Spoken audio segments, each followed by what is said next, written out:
Bonjour, bienvenue à cette séance d'information sur le certificat en sexualité dans le cadre des rendez-vous de la fac. Je suis Laura Belfadla, je suis conseillère en communication et je suis avec Claudel Brazo, qui est la responsable du certificat en sexualité.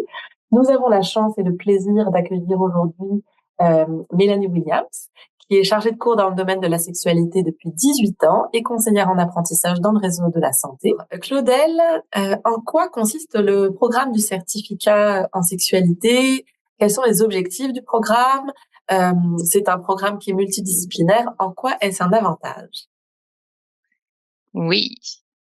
Donc, allô tout le monde. Laura m'a présentée. Je suis la responsable du programme. Donc, le certificat, en fait, en sexualité, c'est un programme de premier cycle qui a été créé en 2017, pardon, un peu plus tôt. Donc, c'est assez récent comparativement à d'autres certificats là, qu'on a à la faculté de l'apprentissage continu. Donc, c'est un certificat de 30 crédits donc à réaliser, un total de 10 cours, donc 10 cours de 3 crédits, dont 4 cours qui sont obligatoires aussi dans ce certificat. Donc, la sexualité est vraiment abordée sous toutes ses dimensions. Donc, tu sais, souvent, on pense à la sexualité sous la forme comme étant très biologique, donc à la reproduction, la réponse sexuelle, la contraception, les infections transmissibles sexuellement et par le sang.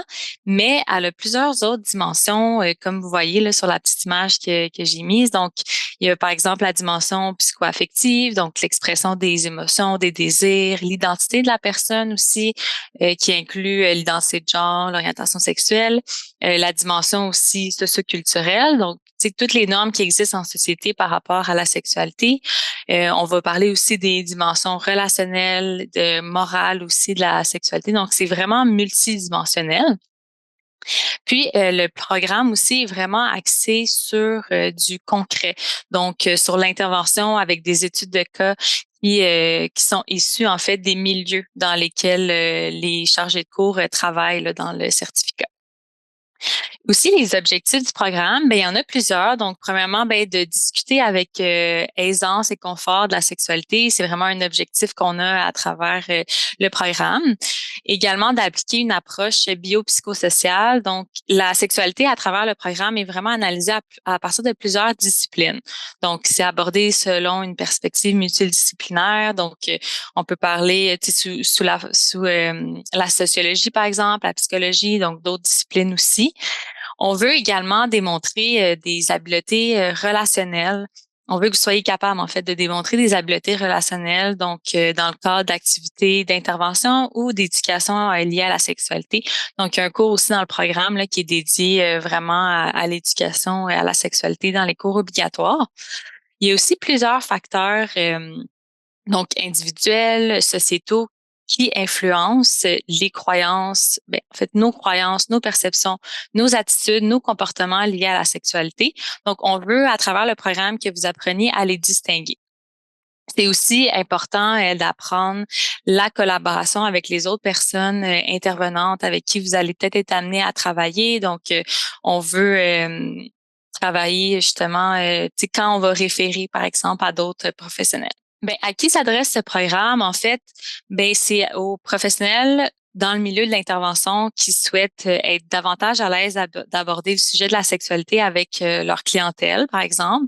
Donc, tu sais, la sexualité n'est pas nécessairement abordée dans tous les parcours de formation. Donc, il y a certaines personnes qui vont vouloir suivre le programme pour se sentir plus outillées, par exemple, à intervenir dans leur milieu.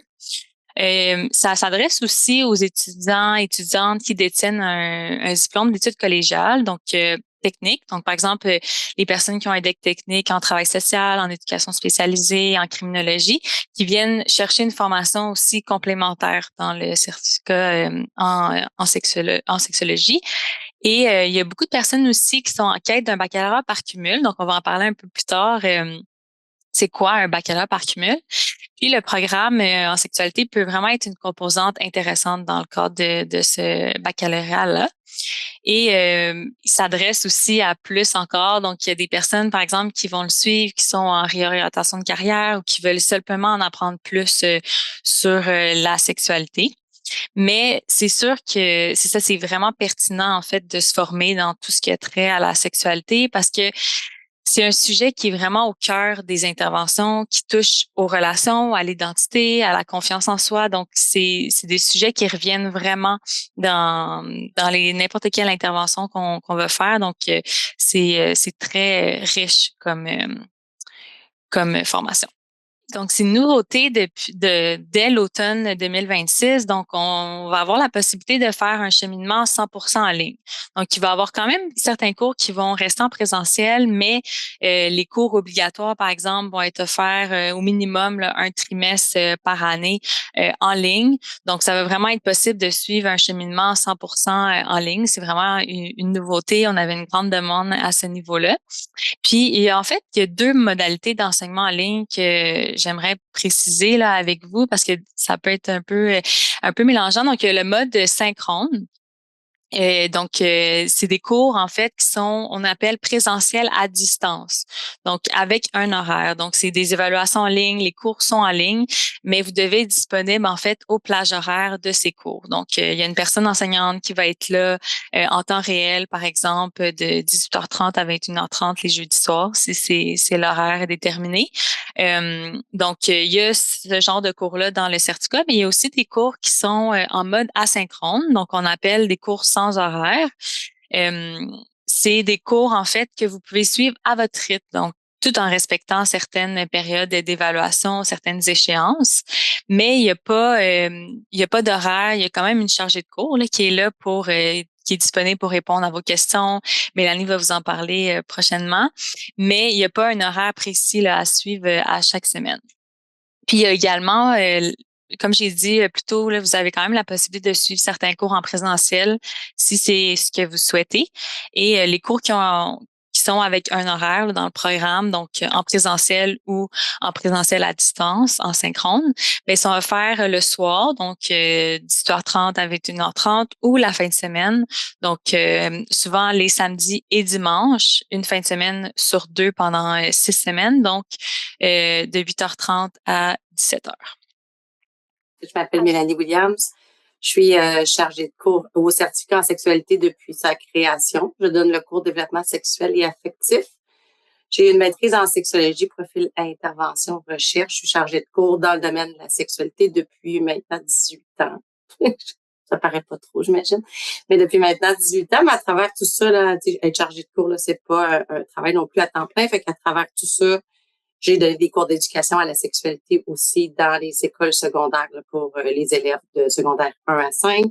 Aussi des formations là, dans les centres de petite enfance ou auprès des parents là, pour les accompagner, à mieux accompagner leurs adolescents en période de puberté et tous les enjeux là, liés à la sexualité. Et aussi, j'ai 13 ans d'intervention en dépendance là, dans un centre de réadaptation publique où la sexualité est d'ailleurs au cœur de beaucoup de questionnements et beaucoup d'enjeux là, pour cette clientèle-là, mais pour toutes les clientèles. Donc oui, mon cours dans le fond développement sexuel et affectif, il est complètement en ligne, asynchrone, comme l'expliquait Claudel tantôt. La différence, effectivement, avec mon cours, c'est qu'il n'y a aucune prestation de cours en temps réel. Donc, ça fait déjà 4 ans qu'il est sous cette forme-là, ce cours-là. Ça a été le premier, je pense, au certificat là, à passer au mode complètement en ligne. C'est un cours quand même les étudiants me le disent souvent, là, qui est quand même structuré. Donc, on vous laisse pas comme ça dans la nature, là. Il y a vraiment une structure à suivre chaque semaine, mais à votre rythme. Vous pouvez le faire le dimanche matin, le lundi soir ou pendant une pédago parce que c'est là où vous êtes en congé, peu importe. Mais vous pouvez vraiment le faire à votre rythme, bien entendu, en respectant dans le fond les dates d'évaluation, parce qu'il y a des examens qui sont aussi en ligne, qui sont complètement en ligne. Là, vous n'avez pas à vous déplacer, mais il y a des périodes fixes là, pour faire ces examens-là là, qui sont souvent sur une période de 2, 3 ou 4 jours, tout dépendamment. Donc, c'est des sections par semaine avec des unités, dans le fond, des thématiques qui sont à explorer là au fur et à mesure. Il y a des capsules vidéo. Donc, vous allez jamais ou presque pas voir mon visage. C'est peut-être la dernière fois que vous le voyez. Mais il y a des capsules vidéo, il y a des documentaires, des lectures dirigées à faire aussi pour bien assimiler la matière. Puis la progression de vos apprentissages est toujours faite avec des évaluations formatives dans lesquelles il y a des rétroactions aussi personnalisées là, à votre progression dans vos études aussi. Le soutien, là, je vous dis, je vous faisais la blague en disant que vous allez plus jamais me revoir, mais si vous en faites la demande, vous allez pouvoir me revoir.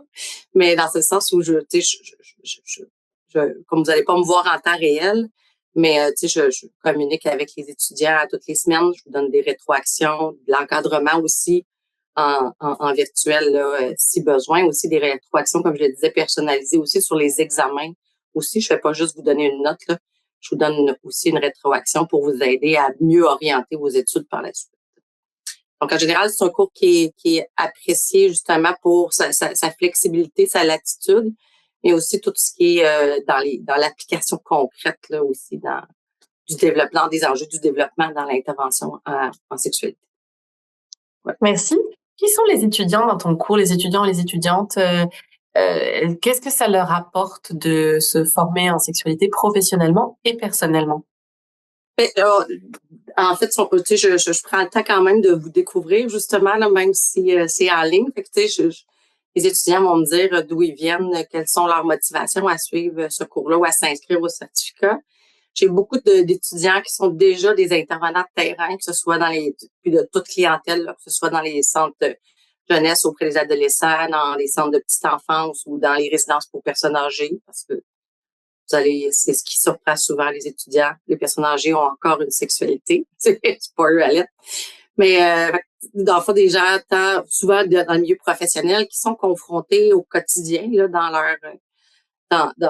leur fonction, dans le fond, dans leur tâche, à des enjeux liés à la sexualité, puis qui viennent chercher aussi voir comment mieux intervenir, comment mieux accompagner, que ce soit pour l'image corporelle chez les adolescents, par exemple, ou comment composer justement avec les obstacles du vieillissement sur la santé sexuelle, comment gérer les comportements sexualisés chez les enfants, par exemple. Donc, on essaie vraiment d'y aller concrètement, fait que c'est ce que ça leur apporte aussi, de faire un lien entre la théorie vraiment et la pratique concrètement, comment ça peut améliorer ma pratique professionnelle, mes interventions, comment je peux mieux les accompagner aussi. Personnellement, ben comme on parle de la sexualité elle est partout. C'est sûr que ça apporte nécessairement un regard sur soi-même aussi. Donc, nous, en tant qu'individus, en tant qu'êtres sexués, quels sont les enjeux, nous, qui nous interpellent et comment on peut aussi améliorer sa propre santé sexuelle en faisant nos propres réflexions aussi. Fait que ça amène une très, très grande réflexion. C'est ce qui me rapporte, en fait, aussi, là, sur toutes les dimensions de la sexualité humaine. Là, Claudel nous le présentait tantôt aussi. On parle pas juste de comportement sexuel. Et on parle dans le fond, la sexualité, on se rend compte qu'elle est là, omniprésente toujours. Fait que ça nous permet aussi de mieux se comprendre soi-même aussi dans la relation à soi, mais aussi avec les autres en lien avec la sexualité. Donc, il y a plusieurs cours à faire dans le programme. Là, c'est vraiment juste des exemples. On voit sur la première ligne les cours qu'on appelle introductifs. Donc, il y a le cours justement que Mélanie offre depuis le début du certificat, donc développement sexuel et affectif et sexualité en jeu de société. Donc, c'est des cours en fait qui vont mettre la base en fait, qui sont introductifs, puis qu'on dit on dit de suivre en début de parcours parce que aussi sont préalables aux deux autres cours obligatoires, donc qui est le sexe 3000 et le sexe 3001. Ensuite, il y a plusieurs cours à option, donc j'en ai mis quelques-uns dans la présentation. Donc, par exemple, que vous pouvez choisir en fait selon vos intérêts, vos disponibilités. Il y a par exemple sexualité et troubles de santé mentale. Donc, on voit à travers ce cours-là les différents troubles de santé mentale, comment ils peuvent influencer la sexualité et vice-versa. Le cours sexualité et dépendance aussi, c'est un nouveau cours depuis l'automne 2025, donc qui est très populaire. On voit l'interaction entre la sexualité et les dépendances avec et sans substance. Donc, les dépendances sans substance, on va parler des dépendances sexuelles, par exemple, les cyberdépendances, exemple par rapport à la pornographie aussi, les dépendances aux jeux. Donc, on va voir tout ça, toute l'interaction avec la sexualité. Le cours aussi diversité ethnoculturelle et sexualité il est très intéressant. On voit un peu comment aborder la sexualité avec les différentes cultures et ethnicités, qu'est-ce qu'on doit considérer, comment s'y prendre. On donne plein d'outils à ce niveau-là. Et finalement, le cours diversité sexuelle et pluralité des genres, c'est un cours aussi très apprécié. Donc, on va parler justement de comment, par exemple, recevoir quelqu'un qui veut nous dévoiler son orientation sexuelle, son identité de genre, comment l'accompagner. On va voir aussi le lexique, différents lexiques, différents vocabulaires sur la diversité sexuelle et la pluralité des genres. Donc, c'est un cours très apprécié aussi. Donc, c'est juste quelques petits exemples. Merci. Alors, avec 3 certificats, on peut obtenir un baccalauréat par cumul. Avec quel autre certificat est-ce que tu trouves que c'est intéressant de monter un baccalauréat sur mesure une fois qu'on a fait le certificat en sexualité ou avant de faire le certificat en sexualité? Donc, il y a 2 types de baccalauréat par cumul. Donc, il y a les baccalauréats par cumul, en fait, sans appellation, qu'on appelle sur mesure, ou les baccalauréats par cumul avec appellation qu'on appelle les BACAP. Donc, les bacs sur mesure, en fait, ça vous offre la possibilité de créer un parcours universitaire vraiment sur mesure. Donc, un bac, c'est 90 crédits. Donc, vous choisissez un peu les certificats ou les mineurs que vous voulez à la carte. Donc, c'est une option qui est idéale pour justement élargir vos compétences ou vous spécialiser dans des domaines complémentaires. Donc, vous pourriez, par exemple, suivre le certificat justement en sexo avec le certificat en santé mentale qui est souvent pris de pair avec le certificat en sexo, le certificat en intervention auprès des jeunes aussi. Donc, ces 3 certificats-là, par exemple, vous ferez un baccalauréat par cumul. Il y a également les BACAP, en fait, qui existent. Donc, le certificat en sexualité peut être combiné au BACAP en fondement et pratique en sciences sociales et de la santé. En fait, il peut faire partie de ce BACAP. Donc, il y a justement, si on prend l'option 2, par exemple, donc vous pouvez cumuler 3 certificats ou 2 mineurs, 1 certificat, 3 mineurs. Donc, ça, c'est la liste des certificats à la faculté qui sont offerts. Donc, vous pourriez, par exemple, prendre le certificat en sexualité, le certificat en gestion des services de santé sociaux et intervention en dépendance. Donc, vous voyez justement, selon vos intérêts, dans quel milieu vous voulez travailler. Puis, cette combinaison de certificats ou de mineurs pourrait vous donner justement le baccalauréat avec appellation en fondement et pratique en sciences sociales et en santé. Il y a aussi le BACAP en études du phénomène criminel qui existe.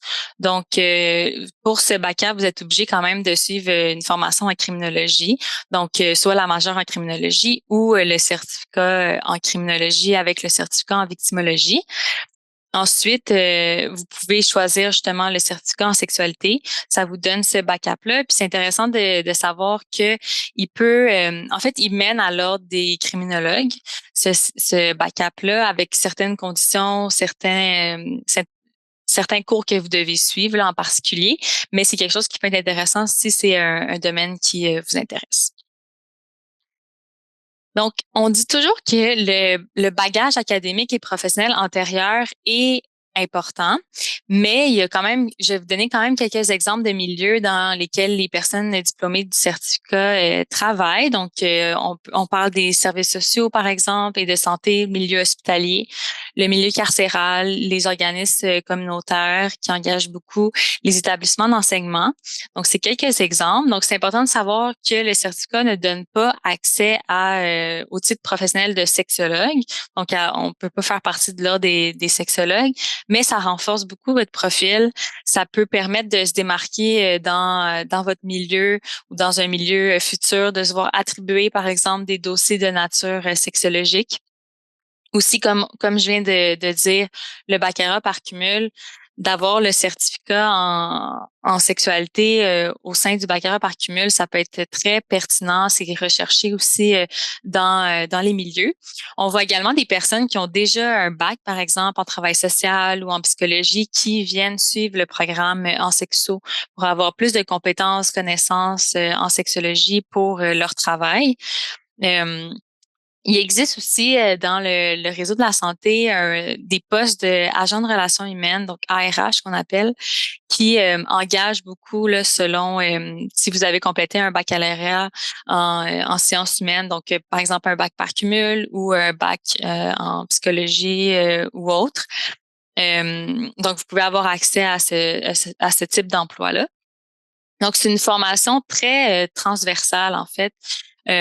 C'est utile dans plusieurs milieux de soutien, d'intervention psychosociale, d'éducation. Donc, c'est vraiment pertinent comme formation. Et quelles sont les conditions d'admission au certificat? Donc, les conditions d'admission, c'est les conditions générales d'admissibilité. Donc, on parle de, par exemple, avoir un DEC ou un DEC technique. Si c'est pas le cas, ben sinon c'est d'avoir réussi 24 crédits universitaires ou d'avoir réussi le programme Accès Fac. Donc, le programme Accès Fac, c'est pour les personnes qui n'ont pas de DEC. Donc, il y a la possibilité de faire ce programme. Vous avez quelques cours à suivre pour pouvoir avoir accès finalement au programme universitaire que vous souhaitez, donc par exemple le certificat en sexualité. Puis aussi, il y a une condition propre au programme, mais ça vous empêche pas d'être admis ou admise dans le programme, mais c'est pour les personnes qui sont détentrices d'un DEC général d'un DEC général, donc pas un DEC technique, qui n'ont pas réalisé non plus 30 crédits universitaires à ce jour. Vous devez suivre le cours Psy 32G, donc qui est méthode et techniques d'entrevue. C'est un cours justement qui va vous aider dans la relation d'aide, des techniques un peu d'entrevue ou de relation d'aide. Donc, vous devez suivre ce cours lors de votre parcours. Par contre, il fait partie de la structure. Déjà, il est dans le bloc B de la structure du certificat. Donc, à votre admission, vous allez le voir sur votre lettre d'admission que vous devez suivre ou pas ce cours. Merci. Donc, si aujourd'hui, les étudiants et les étudiantes qui nous écoutent sont intéressés par le certificat, quelles sont les prochaines échéances à respecter? Donc, les prochaines échéances, on parle de, par exemple, si vous voulez, vous avez encore le temps pour l'été 2026. Donc, on fait des admissions à chaque trimestre, donc été, automne, hiver. Donc, pour l'été 2026, donc si vous voulez déposer une demande d'admission, vous avez jusqu'au 1er avril. Et pour l'automne 2026, vous avez jusqu'au 1er juin. Là, on a mis quelques petites informations complémentaires. Donc, si vous êtes intéressé justement par les baccalauréats par cumul, on a une équipe de conseil à la réussite à la faculté. Puis, vous pouvez prendre un rendez-vous, puis vous allez avoir un accompagnement personnalisé avec elle. Mais il y a aussi un comptoir virtuel sans rendez-vous là, tous les mardis que vous pouvez aller dans le fond. Puis Laura, comme elle a dit, il va avoir aussi une séance vendredi là, qui pourrait vraiment vous intéresser. Donc voilà. Merci.